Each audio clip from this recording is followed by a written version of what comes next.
మీరు ఎప్పుడైనా ఈ పాపప్‌ని చూసారా? ఏదైనా వెబ్‌సైట్ ఓపెన్ చేసినప్పుడు like we use cookies or this site uses cookies అని.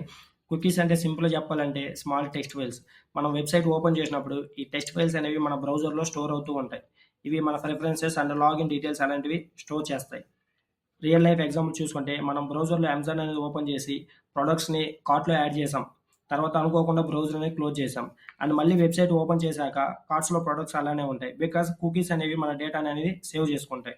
సేమ్ అలానే ఇన్‌స్టాగ్రామ్ లాగిన్ అయ్యేటప్పుడు చెక్ రిమెంబర్ మీ అని క్లిక్ చేస్తే అక్కడ కుకీస్ మన లాగిన్ ఇన్ఫర్మేషన్ సేవ్ చేసుకుంటాయి.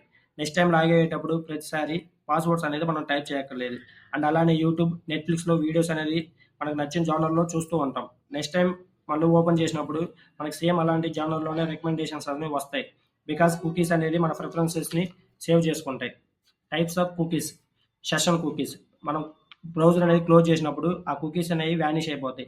Persistent cookies. Stay to remember you next time. How it works. మనం ఒక వెబ్‌సైట్ విజిట్ చేసాం. ఆ వెబ్‌సైట్ మనకి ఒక కుకీని సెండ్ చేస్తుంది. మన బ్రౌజర్‌లో ఆ కుకీని టెక్స్ట్ ఫైల్స్‌లో సేవ్ చేస్తుంది. అండ్ నెక్స్ట్ టైమ్ మళ్ళీ ఆ వెబ్‌సైట్ విజిట్ చేసినప్పుడు ఆ కుకీని పంపిస్తుంది. అలా వెబ్‌సైట్స్ మనల్ని రికగ్నైజ్ చేస్తాయి.